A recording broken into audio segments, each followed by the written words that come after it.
Isang mapagpalang araw sa lahat ng tagapakinig sa ating programa. Muli po tayo nagbabalik upang magbahagi ng kwentong kapupulutan ng aral ng ating mga listeners. Pero bago muna ang lahat, huwag po ninyong kalilimutan mag-like, mag-share at syempre mag-subscribe sa ating channel. Para naman sa mga gustong magpa-shoutout, huwag niyo pong kalilimutang mag-comment sa ating video na ipapalabas ngayong araw na ito. Umpisa na natin ang kwentong ibabahagi. Kasalukuyang nag-aaral sa high school si Riza.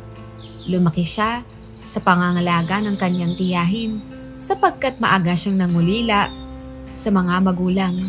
Ngayon nga ay 18 na si Riza at matatapos na sa senior high school. Masasabi ni Riza na isa naman siyang matinong estudyante, matalino at maayos naman ang pagpapalaki sa kanya ng kanyang tiyahin. Ngunit isang araw, biglang nagbago ang buhay ni Riza. Mula nga kasi sa bahay ng kanyang tiyahin, malayo-layo rin ang kanyang lalakarin hanggang sa labasan, kung saan pa mag-aabang na masasakyan si Riza kapag siya ay pumapasok. Doon niya nakilala si Dennis, na isang tricycle driver. Sa edad ni Riza, ay noon pa lamang siya nagkaroon ng interes sa isang lalaki. Kung tutuusin pa nga, malayo ang agwat ng edad nila ni Dennis. At alam din niyang ayon din sa lalaking may asawa at anak na ito. Gayunpaman, hindi noon napigilan ang nararamdaman niyang kakaiba. Sa tuwing ito ay kanyang nakikita. Sa tansya pa nga niya ay 30s ang edad ng lalaki. Yun nga lang, ito ang lalaking bolero. Marunong kumuha ng kiliti ng isang babae. Kaya hindi rin niya napigil na ito ay talagang magustuhan na pangarapin. Bukod kasi sa palangiti ay gwapo. Madalas sa ito ang nasasakyan niya kapag papasok sa eskwela. Hanggang ang simpleng pagbati lamang ni Dennis sa kanya, napunta sa isang seryosong ugnayan. Isang hapon, mag-aalas 5 na, ay hindi pa rin nakakauwi si Riza. Nag-aabang siya ng masasakyan at sakto namang dumaan si Dennis kaya't napangiti siya. Alam naman ito ng kailangan niyang masasakyan, kaya huminto ito at sinakay siya sa tricycle nito. Kadalasan pa nga ay nasa likuran siya nito na uupo kaya doon na siya pumwesto. Siya lang ang pasahero ng mga oras na yon, kaya naman hindi alam ni Riza kung bakit bahagya siyang kinakabahan. Paminsan-minsan, napapadikit ang balat niya sa mainit na likod ni Dennis. Talagang gustong-gusto niya ang pakiramdam nang mapadikit sa lalaki. Kung pwede nga lang na wag na siyang bumaba pa ay gagawin niya hanggang sa napahinto sila. Banda sa lugar kung saan malawak na tubuhan ang nasa magkabilang gilid ng kalsada, malayo nga sa kabahayan, at sinabi ni Dennis na nasiraan daw sila. Bumaba muna siya upang panoorin si Dennis na sinusubukang ayusin ang kadena ng tricycle na naputol. Ayon dito, kailangan daw nila na maghintay. Mamayang alas 8 ng gabi dadaan doon ang bayaw nito na siyang hihingian nito ng tulong. Katakataka rin sa mga oras na iyon. Halos walang dumadaang motor o tricycle na pwede sana niyang sakyan kapag nauna na nga siyang umuwi. Ngunit para kay Riza, ay pabor iyon sa kanya. Mas gusto pa nga niyang makasama si Dennis sa matagal.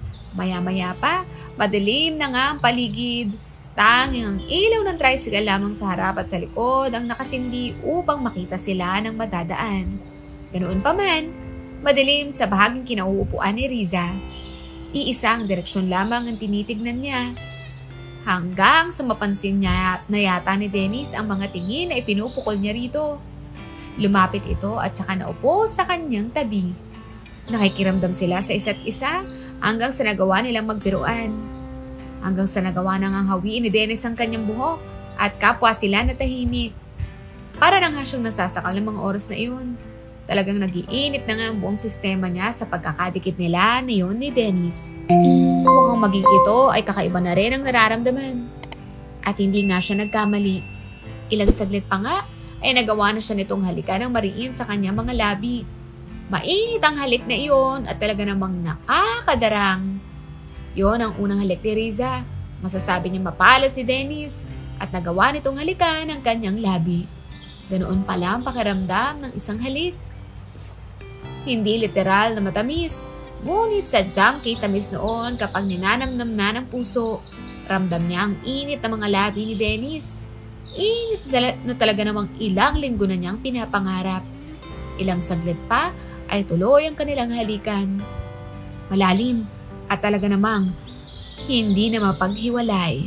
Wala namang kasing dumadaan kaya't malaya nilang gawin ang bagay na iyon. Talagang lunod na si Risa ng mga oras na iyon. Hindi pa nga niya namalayan. Natuluyan ang ginagawa ni Dennis ang kakaibang bagay. Pareho na nga hindi nakatiis si Dennis at Risa. Nagawa na nga siyang hilahin ng lalaki sa tabing daan kung saan lampas tao na nga ang mga nakatanim na tubo. Walang ano-ano man na sumama siya sa lalaki at talaga namang maging siya. Halos hindi na rin makapaghintay pa.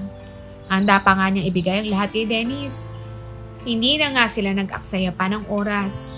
Agad nilang ginawa ang bagay na makapaghatid sa kanila sa dulo na talaga namang makakapagpabaliw sa kanilang mga damdamin. Hindi nga malaman ni Riza ang gagawin ng mga oras na iyon. Halos magkanda sugat-sugat ang mga braso ng lalaki dahil sa tindi ng pagkakakapit niya rito. Ilang sandali pa nga, tagumpay nilang narating ang dulo. Lupaypay at mga pawisan ng kanilang mga katawan ng matapos. Nag-ayos na nga sila ng sarili matapos at lumabas na nga sa tubuhan. Wala pa ring dumadaan kaya't parang walang nangyari sa pagitan nila. Gusto yun man niyang itanong kay Dennis kung ano bang meron sila. Ngunit napipi siya at nanatili na lamang tahimik sa likuran ng lalaki. Nagtagal pa nga sila roon bago dumaan ang tulong na hinihintay ni Dennis. Ngunit pinaangkas na siya ni Dennis sa lalaki habang ito ay naiwan sa tricycle. Nagtaka tuloy siya ngunit wala na nga siyang magawa. Tuloy ay hindi niya alam kung paano siya makakapaglakad pa uwi. Ngayon wala naman siyang dalang flashlight. Mabuti na lamang at nagawa pa nga siyang ihatid ng lalaking sinakyan niya para makarating sa labasan ng bahay ng kanyang tita. Hanggang sa makasalubong na nga nila ang tiyahin at mukhang nag-aalala ito sa kanya nang ginabi siya ng uwi. Sinabi niya nga rito ang naging problema at wala naman itong ibang sinabi. Ang gabing iyon ay isa sa mga gabing hindi makakalimutan ni Lisa. Nabahira na ang kanyang pagkatao at talagang isinuko niya iyon sa isang lalaking may pamilya.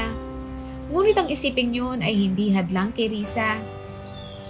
Ang tanging mahalaga ay nakamit niya o makamit niya ang pangarap at hindi siya magdadalawang isip na ulitin yon kapag may pagkakataon sila ni Dennis.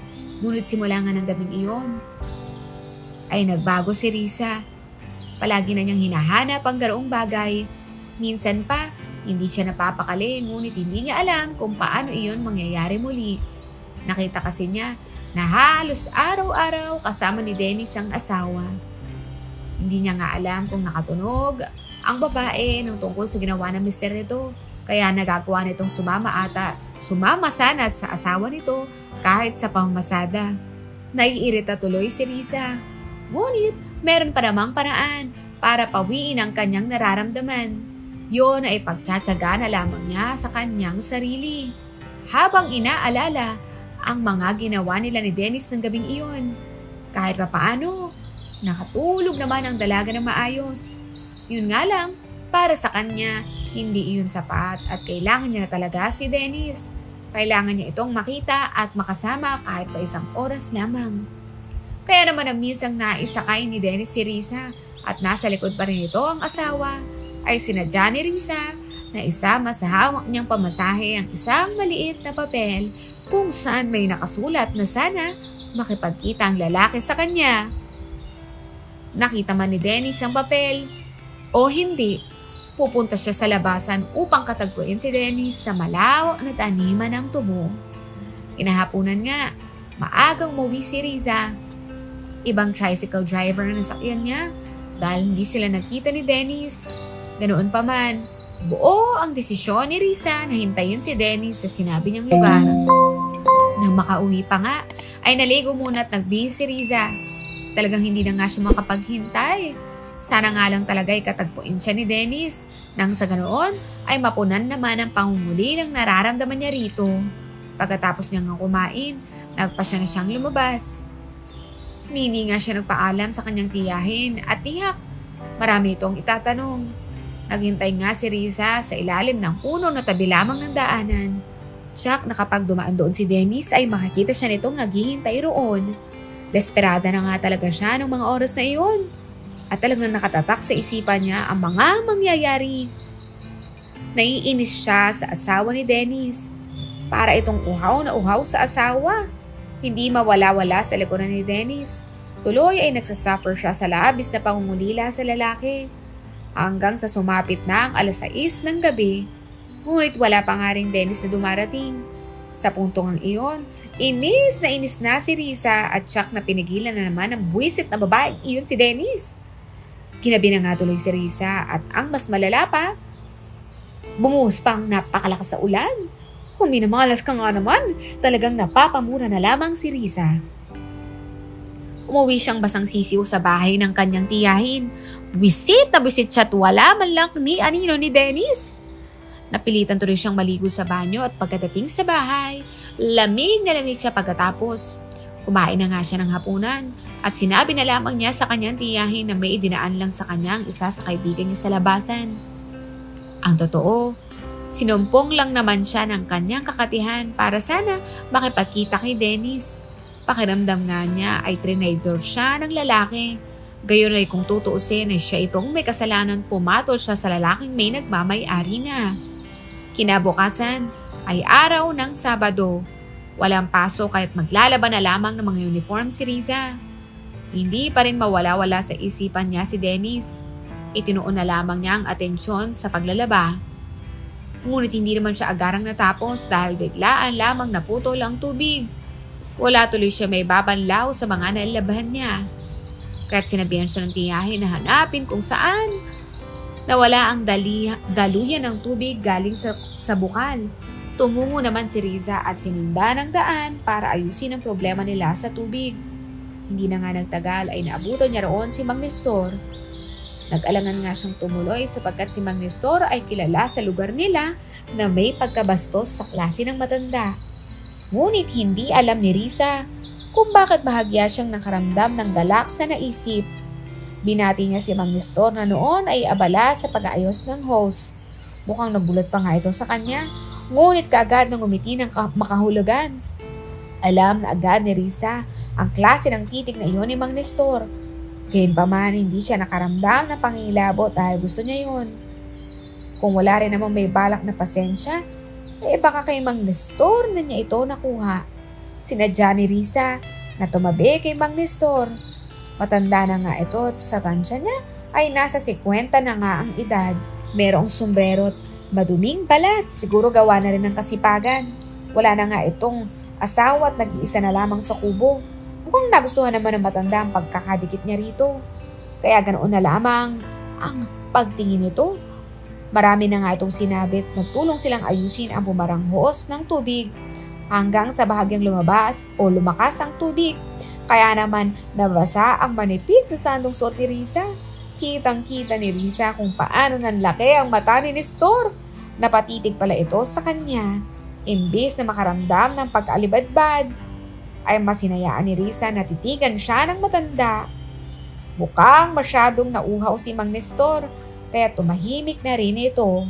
Gustong-gusto ni Riza ang pakiramdam na tila gusto ni Mang Nestor na gawin iyon. Pakiramdam kasi niya napakaganda niya. Hanggang sa bigla, tila hindi na nga nakapagpigil si Mang Nestor at nagawa siya nitong hawakan.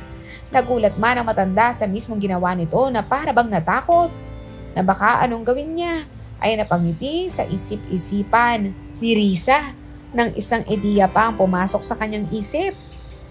Kung ibabaling na lang ba niya ang nararamdaman niya kay Mang Nestor? Hindi nga nagtagal ay tila nagulat pa nga si Mang Nestor nang bumigay siya rito. Ganoon pa man, nakaramdam na ng init si Riza. Mukha yatang hindi na nakapagpigil ang matanda at kaagad itong tinama ang bagay na iyon sa kanya na talaga namang makakapagpabaliw sa kanya. Ganoon naman ang pagpikit ng mga mata ni Risa. Hindi hadlang sa kanya kung sino ang gumagawa ng bagay na iyon. Ang mahalaga, masaya siya. Ilang saglit pa nga, natagpuan ni Risa na parehas na nilang binabaybay ang dulo ni Mang Nestor. Talagang nagpapasalamat siya rito sa labis na sayang hatid nito sa kanya. Halos mabaliw-baliw nga kasi siya at talagang nakalimutan niya si Dennis. Mukhang maging si Mang Nestor ay hindi rin makapaniwala sa nangyayari. Ang swerte ko naman sa Neng, mayapay pabulong Nestor na bahagya pang ang gumaralgal ang boses. Ngayon ang gusto niyang marinig mula sa isang lalaki na sabihin ito sa kanya na maswerte ito sa kanya. Bagay na hindi nasabi ni Dennis sa kanya. Kahit pa ito ang lalaki na una niyang nakasama. Tuluyan na nga nabaling ang pagtingin ni Risa kay Mang Nestor. Pagkatapos nga kasi nang nangyari ay madalas na silang magkita ng matanda. Minsan kapag abala naman ito ay siya mismo ang pumupunta sa kubo nito. Iniwasan na nga rin niya kasi si Dennis at hindi na siya pinapasakay nito sa tricycle. Talagang natali na nga siguro ng asawa.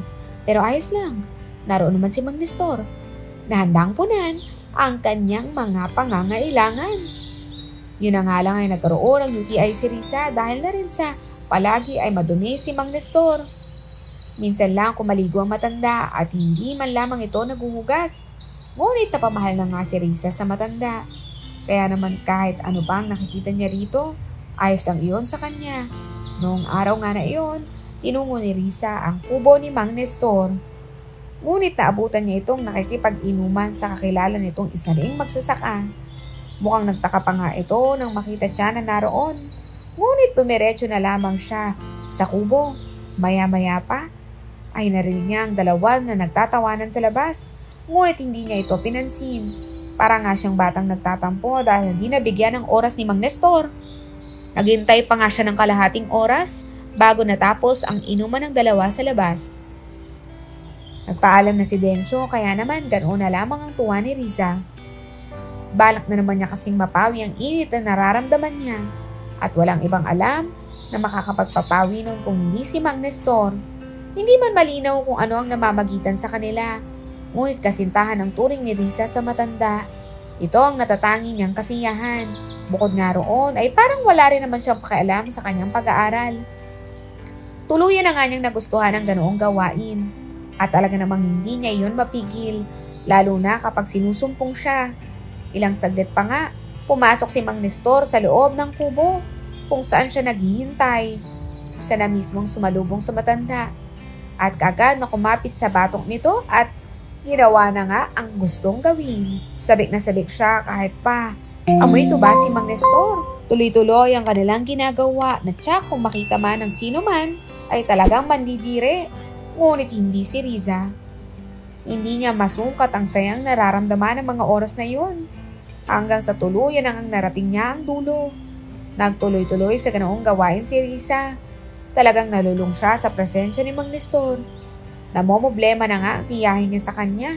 At ilang araw na nga siyang nakaratay at suka lamang ng suka hanggang sa napag-alamanan niya at ng tiyahin niya na lumala nga ang kanyang sakit. At bukod nga doon, ay isang pasabog ang kanyang napag-alamanan. Buntis siya at walang ibang ama ang dinadala niya kung hindi si Mang Nestor na noon ay umalis na sa kanilang lugar. Tinakbuhan siya ng matanda. Shout out sa lahat ng listeners ng ating programa na sina Leo Mamalyas, Naima Mirel MC1B, Renato Pertudo, Zilong Basic, Jeffrey Hipolito, Rudy Pelayo, William Casasola, Joaquin Jr. Liamanzares G, Boy Lati, Benedict Estrella, Ferdinand Paran, Hernani CF6, Onier Molacada, Cerilio Duran, Mariono Rojas, Diosdado Tala, Reggie 0307, Hernani C6F, Fred Franco Co, Joey Bakita, William Casasola, Norman Dangsky, Randy Mendoza, Hesoyam 9, Max Ga, Joaquin Jr. Liamanzares, Reynald Niemes, Silent Watcher, Larry Reyes, Roldan Braulio, Elias Domingo, Eileen Andarme, Arnel Grefalda, Lydia Bacus, at si Denver Tashiro. Hanggang sa muli.